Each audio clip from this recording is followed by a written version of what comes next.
জি, আসসালামু আলাইকুম। তো আজকে আমি আবার আপনাদের সাথে আরেকটা বিষয় নিয়ে আলোচনা করতে আসছি। সেটা হচ্ছে হলো কি আমরা ফেসবুকে ফেসবুকে আমরা যারা মানে কন্টেন্ট ক্রিয়েটর, আমাদের যে কন্টেন্টগুলো আছে সেগুলোকে আমরা কীভাবে রিচ করব, কীভাবে ইমপ্রেশনগুলো আমরা আস্তে আস্তে higher higher higher higher higher করে যাব, কীভাবে আমাদের ফলোয়ারগুলো বাড়াবো, এই জিনিসগুলো থেকে শেষ পর্যন্ত আমরা যে অ্যাচিভমেন্টের জন্য আমরা সবাই মানে একই দিকে দৌড়াচ্ছি, সেটা হচ্ছে আমাদের প্রাইজ মানি, মানে ইনকাম। তো এটা করার জন্য আমরা মোটামুটি যারা যারা কন্টেন্ট ক্রিয়েটর আছি, তারা মোটামুটি আগাচ্ছি ধীরে ধীরে। তো এখানে অনেকেই অনেক ধরনের কন্টেন্ট ক্রিয়েট করতেছে, অনেক কন্টেন্ট ক্রিয়েটর আছেন, বিভিন্ন সাবজেক্ট নিয়ে তারা কথা বলতেছেন। তো বেশিরভাগ সাবজেক্ট যেটা নিয়ে কথা বলতেছে সবাই সবাই হচ্ছে লোকে এটা সেট আপ বিষয়টা নিয়ে সবাই আলোচনা করতেছে। বাট আমি সেট আপ বিষয় নিয়ে আলাপ আলোচনা করবো না। আমরা যেটা আলাপ আলোচনা করবো সেটা হচ্ছে অ্যাক্টিভিটিস, যে আমরা কিভাবে আমরা রেগুলার অ্যাক্টিভিটিসের মাধ্যমে আমাদের যেই গোলটা আছে, আমরা যে উদ্দেশ্যে মানে এই কাজগুলো করতেছি, সময় দিচ্ছি, অনেক সময় দিচ্ছি, তো যে উদ্দেশ্যের জন্য করতেছি এটা কীভাবে আমরা তাড়াতাড়ি অ্যাচিভ করব, সেই বিষয়টা নিয়ে একটু আলাপ আলোচনা করব। এই বিষয়টা আলাপ আলোচনার জন্য আমি একটু এক্সাম্পল, উদাহরণ হিসেবে আমি একটু ফুটবল খেলা নিয়ে আসি। এবং আমি আজকে এটা টাইটেলটা দিতেছি যে ফেসবুকে ইনকাম করাটা অনেকটা একটা গেমের মতো, একটা খেলার মতো। তো কথা না বাড়াই, আমরা আলোচনা শুরু করি। হ্যাঁ, সেটা হচ্ছে হলো যে আমাকে একটু ফলো করে দিন, যারা আমাকে ফলো করেন না তারা একটু ফলো করে দিন। আর ইউটিউবে যারা দেখতেছেন তারা একটু আমাকে সাবস্ক্রাইব করে দেন, লাইক দিবেন যদি আমারটা ভালো, কথাগুলো ভালো লাগে, কথাগুলো যদি মিলে যায়, লজিক্যালি যদি মিলে যায়, অবশ্যই সাবস্ক্রাইব করবেন আমার ইউটিউব চ্যানেলে যারা যারা আছেন, যারা যারা দেখবেন। আর ফেসবুকে যারা যারা দেখতেছেন তারা অবশ্যই আমাকে ফলো করবেন, কমেন্ট করবেন, লাইক করবেন, শেয়ার মাস্ট। তো শুরু করি। তো আমরা যখন ফেসবুকে যখন আমরা কন্টেন্ট ক্রিয়েটগুলো করতে যাচ্ছি, যেই উদ্দেশ্যে আমরা করতে যাচ্ছি, মনিটাইজেশন আসার পরে যেই উদ্দেশ্যে আমরা করতে যাচ্ছি, মনিটাইজেশনের ব্যাপারটা হচ্ছে আমরা এখান থেকে টাকা ইনকাম করবো, সোজা হিসাব শেষ। তো এই মনিটাইজেশনটা অন করার পরে আমাদের প্রোফাইল হোক আর পেজ হোক, যেটাই হোক, আমরা এটা প্রফেশনাল ড্যাশবোর্ডে নিয়ে আসতে হয়। মনিটাইজেশনটা করলেই আমরা প্রফেশনাল ড্যাশবোর্ডে চলে আসি, প্রফেশনাল মোডে চলে আসি। তো প্রফেশনাল মোডে চলে আসার পরে আমরা অনেকেই এই জিনিসটা মিস করি। বিভিন্ন ভিডিও দেখি, বিভিন্ন কন্টেন্ট দেখে কিন্তু আমরা এটা মিক্স আপ করে ফেলি। আসলে ব্যাপারটা আমরা কীভাবে ঘটাবো, এই জিনিসটা আমরা মানে ফোকাস করি না, আমাদের ফোকাসের সমস্যা আছে। যে আমি যে একটা উদ্দেশ্য নিয়ে যা আগাচ্ছি, তো আমার মিশনটা কী হবে, মিশনটা কীভাবে হবে। ফার্স্ট, আমরা কাজ করতেছি কোথায়? ফেসবুকে। তো ফেসবুকে আমরা যদি কাজ করে থাকি, তাহলে ফেসবুক আমাদের কী বলতেছে? ফেসবুক আমাদের যেটা বলতেছে সেটা হচ্ছে গিয়ে সে আমাকে, আমি মনিটাইজেশন, আমি যখন প্রফেশনাল মোডে চলে যাচ্ছি তখন আমাকে সে একটা বিভিন্ন ক্রাইটেরিয়ার মাধ্যমে, 6টা বা 5টা ক্রাইটেরিয়ার মাধ্যমে সে আমাকে মনিটাইজেশনে আমাকে ইন করে দিচ্ছে, আমাকে সে নিয়ে নিচ্ছে। নিয়ে নেওয়ার পরে সে আমাকে কী দিচ্ছে? সে আমাকে বলতেছে তুমি যদি প্রফেশনাল ড্যাশবোর্ডে যাও তাহলে তুমি কয়েকটা জিনিস দেখবা, যেটা আমরা দেখতে পারি। কি দেখতে পারি? সেটা হচ্ছে, প্রথম হচ্ছে পারফরমেন্স। যখনই আমরা প্রফেশনাল ড্যাশবোর্ডে যাব তখন আমাদের 4 থেকে 5টা পলিসি দেখা, ইস্যু দেখা, যে আমরা দেখতে পারি, যেটা আমরা দেখতে পারি। কি দেখতে পারি? আমরা স্ট্যাটিস্টিক্স দেখতে পারি। কী কী স্ট্যাটিস্টিক্স দেখতে পারি? আমরা পারফরমেন্স দেখতে পারি। পারফরমেন্সের মধ্যে আমাদের কী কীগুলো আছে, যেমন আমাদের রিচ, আমাদের যে ভিডিও কন্টেন্টগুলো আছে, রিলস বলেন আর ভিডিও বলেন, লং ভিডিও বলেন, সেটা রিচ আমরা দেখতে পারি।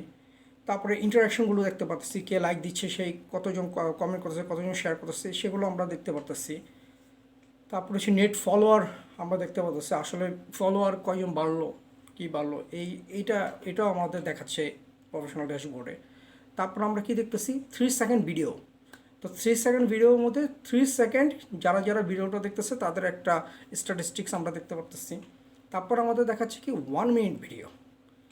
যে 1 মিনিট মিনিমাম 1 মিনিট কারা কারা দেখতেছে, মিনিমাম 3 মিনিট কারা কারা দেখতেছে, মিনিমাম 1 মিনিট কারা কারা দেখতেছে। আমরা কিন্তু প্রফেশনাল ড্যাশবোর্ডে ঢোকার পরে আমরা এই জিনিসটা আমরা দেখতে পাই, পারফরমেন্সের মধ্যে আমরা এটা দেখতে পাই। তাহলে আমাদের ফেসবুক আমাদের কী বলতেছে? ফেসবুক বলতেছে যে তুমি কতটুকু রিচ করছো যে দেখো, রাইট? তোমার ইন্টারাকশন কী কী আছে, কে লাইক দিল, কতগুলি কমেন্ট পড়লো, কত কী পড়লো, সেটা তুমি দেখতেছো। 28 দিন দেখো, 7 দিন দেখো, যাই তুমি দেখতে চাচ্ছ দেখো, এই দেখা যাচ্ছে। তারপর কী দেখা যাচ্ছে? নেট ফলোয়ার দেখাচ্ছে, যে তুমি দেখো তোমার কয়জন ফলোয়ার বাড়লো। তারপরে কী দেখাচ্ছে? যে 3 সেকেন্ড, যে স্ক্রলিংয়ের সময় যে 3 সেকেন্ডে আমরা মানে পাই অটোমেটিক্যালি, যে 3 সেকেন্ডের মিনিমাম 3 সেকেন্ড আমরা পেয়ে যাই। তো তুমি এই 3 সেকেন্ড কতজন দেখতেছে, কত মিনিট ভিউ হলো, সেটা তুমি দেখো। আর কি দেখাচ্ছে? 1 মিনিট ভিডিও, সে তুমি 1 মিনিট ভিডিও তুমি কতজন সেটা ভিউ করলো সেটা তুমি দেখো। ফেসবুক আমাদের এই 5টা ক্রাইটেরিয়া সে আমাকে দেখাচ্ছে ড্যাশবোর্ডে। তার মানে সে বলতেছে এই 5টা জিনিস তুমি করো। এই 5টা জিনিস হচ্ছে হলো কি ইমপ্রেশন। এই ইমপ্রেশনটাই একটা জিনিস মনে ইউটিউব বলেন, ফেসবুক বলেন, ইনস্টাগ্রাম বলেন, টিকটক বলেন, যাই বলেন, যত ধরনের অনলাইন এই প্ল্যাটফর্মগুলো আছে সবগুলো প্ল্যাটফর্মই তারা তাদের যে রোবোটিক সিস্টেম, তারা কিন্তু আপনা আমাকে চিনবে না। তারা আমাদের যে ভিডিওগুলো আছে, আমাদের যে কন্টেন্টগুলো আছে এবং আমাদের যে পেজ সেট আপ আছে, আমাদের যেই হ্যাশট্যাগুলো আছে, চ্যানেল বলেন, আমাদের যে পেজ বলেন, আমাদের যে প্রোফাইল বলেন, এদের যেই মানে ক্যাটাগরিটা আছে, এই ক্যাটাগরিটা দেখবে। এগুলো দেখে আমাদের যে অ্যাক্টিভিটিস আছে, আমরা যদি ডেলি অ্যাক্টিভিটিস করি ওকে, আমরা যদি 3 ডেজ অ্যাক্টিভিটিস করি ওকে, আমরা যদি 1 উইক অ্যাক্টিভিটিস করি রেগুলার ওকে, তারা সেটা দেখবে। ফেসবুক সেটা দেখে এবং সেটার উপরেই ইমপ্রেশনটা তৈরি হয়। তৈরি হওয়ার পরে সেই রোবটটা অটোমেটিক্যালি আমাদের কন্টেন্টগুলো আপ করে দেয়, আপ করে। এখন ধরেন একটা ফুটবল খেলার মধ্যে ব্যাপারটা কী হয়? সেট আপটা তো আগেই তৈরি করা থাকে যে আমি এতজন স্ট্রাইকার নিয়ে খেলবো, আমি এতজন ডিফেন্ডার নিয়ে খেলবো, আমি এতজন মিডফিল্ডার নিয়ে খেলবো, আমি এতজন লেফট উইঙ্গার, এতগুলো রাইট উইঙ্গার নিয়ে খেলবো। আমার প্ল্যান হচ্ছে এটা। কিন্তু খেলার সময় যখন যায় তখন কিন্তু খেলা চেঞ্জ হয়। খেলা চেঞ্জ হয় কীরকম? আমার অপোজিশন যে আছে তার খেলার উপর নির্ভর করে আমার টেকনিকের মধ্যে আমি কী করি? চেঞ্জ করি। তো ফেসবুকের ব্যাপারটা হচ্ছে আমরা তো সেট আপ করে আসলাম, সেট আপ করে আমরা 15টা সেট আপ করে আমরা ঢুকলাম, প্রফেশনাল মুডে আমরা ঢুকলাম। এখন মেইন খেলাটা হচ্ছে এখানে যে আমি কিভাবে আমি আমার গোলে রিচ করব, আমি টাকা কীভাবে আর্ন করব, আমার কন্টেন্টগুলো কীভাবে ভাইরাল করব, আমার রিচ কীভাবে বাড়াবো। ব্যাপারটা তো এইটাই, এটা ছাড়া আর কোনো ব্যাপার নাই। তো এখানেই আমাদের সবচেয়ে বড় প্রবলেমটা হয়ে যায়, আমরা বুঝি না আসলে ব্যাপারটা কীভাবে করতে হয়। অনেকে জানে না। প্রথমে আপনাদের একটা জিনিস বলে রাখি, বড় যারা কন্টেন্ট ক্রিয়েটর আছে তাদেরকে একটু ফলো করেন। তারা কি করে? ফেসবুকে ফলো করবেন, ইউটিউবে ফলো করবেন, অন্যান্য যেসব প্ল্যাটফর্মগুলো আছে তাদের ওই পোস্টগুলো ফলো করবেন। তারা কি করতেছে? তারা প্রথমে কি করতেছে, তাদের যে কন্টেন্টগুলো আছে তাদের কন্টেন্টগুলো ফ্রেশ, কোনো ধরনের উল্টাপাল্টা কিছু নাই, কোনো ব্যাকগ্রাউন্ড মিউজিক থাকে না। এটা কিন্তু খুব একটা মারাত্মক জিনিস প্রত্যেকটা প্ল্যাটফর্মের মধ্যে। সবচেয়ে একটা কপিরাইট ইস্যুর জন্য সবচেয়ে মারাত্মক জিনিস হচ্ছে হলো মিউজিক। বড় যারা কন্টেন্ট ক্রিয়েটর আছে তারা শুধু ইন্ট্রোডিউসিং যে মিউজিকটা আছে এই মিউজিকটা তারা নিজেরা তৈরি করে নিজেদের মিউজিকটা তারা নন কপিরাইট হিসেবে তারা এটা ইউজ করে, ঠিক আছে?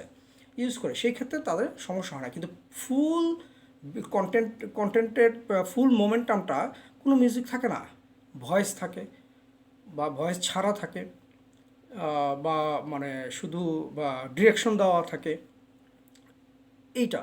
সো প্রথমেই আমাদের যেটা ফলো করা উচিত সেটা হচ্ছে ব্যাকগ্রাউন্ড মিউজিক টোটালি অফ। আপনি কথা বলেন, এই যে আমাদের কথা বলার কোনো ব্যাকগ্রাউন্ড মিউজিক নেই। বড় কন্টেন্ট ক্রিয়েটর যারা আছে তাদের চ্যানেলগুলো দেখেন, তাদের পেজ দেখেন, তাদের দেখেন, প্রোফাইল দেখেন, তাদের কন্টেন্টগুলো দেখেন, আপনার ক্লিয়ার হয়ে যাবেন। সিম্পল জিনিস, কিন্তু আমরা এগুলো তো ফলো করি না, এই জিনিসগুলো আমরা করি না। আমরা সব রংচঙ্গা দেখি। ফেসবুকে এটা দেখে না রংচঙ্গা। এটা কেন দেখে না সেটাও বলে দিই। সেটা হচ্ছে যখন আপনাকে ইনস্ট্যান্ট অ্যাডসে অথবা রিলসে যখন আপনাকে অ্যাড দেখাবে, আপনার অ্যাড ছাড়াও তো আপনি টাকা পাবেন না। যখন কোনো কোম্পানি অ্যাড দেখাবে তখন সে দেখতে চাবে তার কোয়ালিটিটা, ভিডিও কোয়ালিটিটা, আর আপনি কোথায় আপনি ইটা দিচ্ছেন, এই বলো মানে কী বলে অ্যাডের পজিশনটা আপনি কোথায় দিচ্ছেন, এটাকে টপে দিচ্ছেন, বাটামে দিচ্ছেন, সাইডে দিচ্ছেন, বামে দিচ্ছেন, ডানে দিচ্ছেন, মানে কোনটা। তো এই কারণে আপনার ফুল মনিটরটা পরিষ্কার থাকা উচিত এবং আপনার সাউন্ড ক্রিস্টাল ক্লিয়ার থাকা উচিত। কোনো ব্যাকগ্রাউন্ড মিউজিকের কোনো দরকার নেই, শুধু শুধু কপিরাইট ইস্যু কী দরকার। একটা কন্টেন্ট ক্রিয়েট করতে গেলে অনেক কষ্ট করতে হয়। আচ্ছা, আমরা এখন কথায় আবার প্রসঙ্গে চলে আসি। তো এই পাঁচটা জিনিসের, এই পারফরমেন্সের এই পাঁচটা জিনিসের পরে আমরা যেটা দেখি সেটা হচ্ছে লোকে কি মানে audience media type, audience media type. তো সেখানে আমরা কি দেখি, আমাদের ফলোয়ার কজন দেখছে, আমাদের নন ফলোয়ার কজন দেখছে। এই স্ট্যাটিস্টিক্সটা কিন্তু ফেসবুক আমাদের দেখতে দেয় যে তোমরা দেখো এই পারফরমেন্সের যে reach, interaction, net follower, 3 second video, 1 minute video, এইগুলো দেখানোর পরেও সে আমাকে দেখায় যে তুমি তোমার যেই আছে, ফলোয়ার আছে, যারা যারা দেখছে তারা কারা। ঠিক আছে, তারা এই স্ট্যাটিস্টিক্সটা তারা দেখায়। সেখানে দেখা যায় ফলোয়ারের থেকে নন ফলোয়ারের সংখ্যা বেশি, নন ফলোয়ারের সংখ্যা বেশি। কেন হচ্ছে হলো গিয়ে এই যে রোবোটিক সিস্টেমটা, এই রোবোটিক সিস্টেমটা তারা নিজেরাই জেনারেট করে ইমপ্রেশনের কারণে। এই যে কাজগুলো আছে, যেমন ক্রিস্টাল ক্লিয়ার আমি কাজ করতেছি, আমি একটা কন্টেন্ট খুব সুন্দরভাবে তাদের পলিসি অনুযায়ী আমি যে দিচ্ছি, এই অনুযায়ী সে ইমপ্রেশনে সে আমার ট্যাগ অনুযায়ী, হ্যাশট্যাগ অনুযায়ী, ভিডিও টাইটেল অনুযায়ী আমাকে ওভাবে, থাম্বনেল অনুযায়ী ওভাবে আমাদেরকে ছড়াই দিচ্ছে, সবার কাছে পৌঁছায় দিচ্ছে। সেখানে নন ফলোয়ারের সংখ্যাটা বেশি, ফলোয়ারের সংখ্যা কম। আমার ফ্রেন্ড লিস্টে বেশি জন দেখে না, আমার ফলোয়ার লিস্টে বেশি জন দেখে না, বাট নন ফলোয়ার এর চেয়ে বেশি দেখে। এই রেশিওটা, এই স্ট্যাটিস্টিকটা আপনাকে ফেসবুক দিয়ে দেয়। সো এটাও ফলো করা উচিত। এখন আসেন কন্টেন্টে। কন্টেন্ট আমাদের কী কী আছে? রিলস আছে, ভিডিওস আছে, রাইট? রিলস আছে, শর্ট ভিডিও, লং ভিডিও। তো এই কন্টেন্ট এরিয়ার মধ্যেই, এই ড্যাশবোর্ডের ভিতরেই আছে, কন্টেন্টের মধ্যেই যেমন আমাদের রিচ, রিয়াকশান, তারপর কমেন্টস, শেয়ার, তার মিনিমাম ভিডিও যে ইটা হয়, ভিউটা হয়, এগুলো দেখায়। এই স্ট্যাটিস্টিক্সটাও তারা দেখায়। কেন দেখায়? যে আপনি যাতে জিনিসটা বুঝতে পারেন যে আপনার কোথায় সমস্যা হচ্ছে আর কোথায় সমস্যা হচ্ছে না। যেখানে সমস্যা হচ্ছে না ওই জিনিসটা বেছে নেন, আর যেটা সমস্যা হচ্ছে ওই জিনিসটা ছেড়ে দেন। এই কারণেই ফেসবুক এই জিনিসগুলো আমাদেরকে দেখায়। তো আমরা যদি এগুলো ফলো করি, আমাদের ইমপ্রেশনটা ধাপ ধাপ ধাপ ধাপ ধাপ ধাপ করে ফেসবুকের রোবটই আমাদেরকে উঠায় দিবে। আমাদের কষ্ট করতে হবে না, অমুক জায়গায় শেয়ার করেন, অমুককে মেসেজ করেন, অমুকে এই মেসেজ করা, শেয়ার করা, কাউকে বলা, এই জিনিসটা বলে করা, লিঙ্ক আপ করা, এটা করলে আপনি ডাউন খাবেন, আপনি কখনো মিট আপ করতে পারবেন না, আপনার ইমপ্রেশন ডাউন হয়ে যাবে। তার উপরেই ছেড়ে দেন না, ফেসবুকের উপরেই ছেড়ে দেন, যেহেতু সে ম্যাচটা অ্যারেঞ্জ করছে, আপনি ম্যাচটা খেলেন আপনার মতো, ফেসবুক যেভাবে বলতেছে ওইভাবে খেলেন, ঠিক না? এটাই তো হওয়া উচিত। তো এভাবেই খেলা উচিত আমাদের। এরপরে দেখেন যে আমাদের আরেকটা যে বড় বিষয় থাকে সেটা হলো কন্টেন্ট আপলোড। আমরা যে কন্টেন্টটা আপলোড করবো, আমরা যে কন্টেন্টগুলো আপলোড করবো, সেই আপলোডের কিছু কিছু বিষয় আছে, এই বিষয়গুলো আমাদের পরিষ্কার ধারণা থাকা উচিত। কষ্ট হইলেও আমাদের এই পরিষ্কার ধারণা উচিত। এখন আমাকে খেলা যদি দেখতে যাই, আমি তো টিভিতেও দেখি, কম্পিউটার স্ক্রিনেও দেখি, মোবাইলেও দেখি, রাইট? কিন্তু এই খেলাটা আপলোড করার জন্য, এই খেলাটা ব্রডকাস্ট করার জন্য আমাদের অবশ্যই ফেসবুক যেটা বলতেছে সেই অনুযায়ী আগানো উচিত। তো এখানে সবচেয়ে বড় বিষয় হচ্ছে থাম্বনেলস। এই থাম্বনেলস আপনি কীভাবে সেট আপ করবেন? কম্পিউটারের মাধ্যমে সেট আপ করা সবচেয়ে ইজি, পিসিতে, মোবাইলে ইজি না। তো আপনি যদি পিসিতে করতে পারেন সেটা আপনার জন্য সবচেয়ে ভালো হয়। সেটা যাই হোক, আপনি যেভাবে হোক আপনি থাম্বনেলটা এমন হবে অ্যাট্রাকটিভ, যে ইমপ্রেশনটা কী হচ্ছে, যে আমি দেখি আমার ভালো লাগতেছে, যাতে একজন নন ফলোয়ার দেখেই মানে সে এখানে ক্লিক করে। জাস্ট শর্ট ক্লিক রেশিও, এটাও ফেসবুক দেখায় যে তোমার এখানে কয়জন ক্লিক করছে। তো এই থাম্বনেলের এই বিষয়টা খুবই ইম্পর্ট্যান্ট, এটা খেয়াল রাখবেন। সেকেন্ড হচ্ছে সাবজেক্ট টাইটেল। যখন আমরা ফেসবুকে যে থাম্বনেইলে, পেজে বলি আর প্রোফাইলে বলি, থাম্বনেইলে যখন, তখন এটা আমাদের হেডলাইন থাকে, একটা টাইটেল থাকে, এই টাইটেলটা আমরা দিব। এবং টাইটেলটা আমরা সবচেয়ে বড় সমস্যা হচ্ছে আমরা বুঝি না আসলে ব্যাপারটা কী করতে হবে। ব্যাপারটা করতে হবে, প্রথমে ইংলিশে দিবেন, আপনি যে টাইটেলটা পাচ্ছেন এটা ইংলিশে দেন, এরপরে সেন্টেন্সটা আপনি বাংলায় দেন। কারণ আপনার টাইটেলের মধ্যে আপনি 100 ওয়ার্ডস পাচ্ছেন, 100টা ওয়ার্ড আপনি দিতে পারবেন, 100 ওয়ার্ডের মধ্যে আপনার এটা হয়ে যায়। এর মধ্যেও আপনি টাইটেলের মধ্যে এটা দিয়ে দেন। এরপর হচ্ছে ভিডিও কোয়ালিটি। ভিডিও কোয়ালিটি আমাদের ভালো হয়, খারাপ হয় না, ভালো হয়। তো ভিডিও কোয়ালিটিটা দেখবেও আপনারা চেষ্টা করবেন। এরপরে সবচেয়ে বড় বিষয় হচ্ছে হলো গিয়ে যখন ডেসক্রিপশন আসবে, ডেসক্রিপশনের আপনার ট্যাক্স মাস্ট দেবেন, ট্যাক্সগুলো অবশ্যই মাস্ট দেবেন। যেটা আপনি টাইটেল দিচ্ছেন ওই টাইটেলটা কপি করে দিয়ে দেবেন ডেসক্রিপশনে। হ্যাশট্যাগ মাস্ট, যেখানে ট্যাগগুলি চাচ্ছে ট্যাগগুলি মাস্ট আপনি দিয়ে দেন। আপনার ভিডিও রিলেটেড ট্যাগগুলো দিয়ে দেন, আপনার ক্যাটাগরি রিলেটেড ট্যাগগুলো দিয়ে দেন। দরকার হলে এগুলো লিখে একবার সেট আপ করে নেন ওভাবেই। কিন্তু এটা আপনার কন্টেন্টের ইমপ্রেশন বাড়াতে, মানুষের কাছে পৌঁছায়, রোবট, ফেসবুকের রোবট বা অন্যান্য যেসব প্ল্যাটফর্মগুলো আছে তাদের রোবট পৌঁছা দেওয়ার জন্য আপনি অবশ্যই এই জিনিসগুলো অবশ্যই দেবেন। আরেকটা সবচেয়ে মজার বিষয় হচ্ছে, এটা আমরা অনেকেই মিস করি কি আমরা দিই না, আমরা কী করি ডিরেক্ট পোস্ট দেই। আমিও দিই, আমারও মাঝে মাঝে হয় না, সহ্য হয় না। কিন্তু সবচেয়ে বড় হচ্ছে হলো গিয়ে সুবিধা হচ্ছে, আমার মজার বিষয় হচ্ছে হলো গিয়ে শিডিউল টাইম। এই শিডিউল টাইম যেই পোস্টটা আছে, শিডিউল পোস্ট আছে, এই শিডিউল পোস্টে আপনি পোস্টগুলো করবেন। আজকে আপলোড করছেন, ব্রডকাস্টটা যাতে কালকে হয়, এই শিডিউলটা মেনটেন করে, টাইম মেনটেন করে আপনি দেন। এতে কি হয়, ফেসবুক বা অন্যান্য যেসব প্ল্যাটফর্মে যে রোবট আছে, এই রোবটটা তারা কি করে, তারা স্টাডি করার জন্য একটা সময় পায়। ওই রোবট একটা স্টাডি করার জন্য একটা সময় পায়, যে সে কোন ক্যাটাগরির ভিডিও করতেছে, এই ক্যাটাগরি ভিডিও, তার হ্যাশট্যাগ কী আছে এইটা আছে, তার টাইটেল কী আছে এইটা আছে, আচ্ছা ঠিক আছে, এই লোকগুলির কাছে পাঠাও, এই লোকগুলির কাছে পাঠাও, এই হলো ইমপ্রেশন, এই লোকগুলির কাছে পাঠাও, ইমপ্রেশন দিয়ে সে এভাবে রিচ করে দেয় অটোমেটিক্যালি। এটা আপনার করতে হবে না, আমার করতে হবে না, এটা ফেসবুকই করবে। এটা দায়িত্বটাই ফেসবুকের, আমাদের কোনো কিছু করতে হবে না, কোনো হেডেক নেওয়ার দরকার নেই। ফেসবুকের টাইম মতো সে সুন্দরভাবে আপনার এটা সুন্দরভাবে গুছিয়ে দিয়ে দিবে। তো শিডিউল পোস্টটা হচ্ছে খুব ইম্পর্ট্যান্ট একটা জিনিস। এই জিনিসটা আমরা ফলো করি, ইনশাল্লাহ আমাদের কন্টেন্ট ইমপ্রেশন বাড়তে রিলসের এবং ভিডিও কন্টেন্টের যে ইমপ্রেশনগুলো আছে, এটা আমাদের আস্তে আস্তে ধাপে বাড়বে।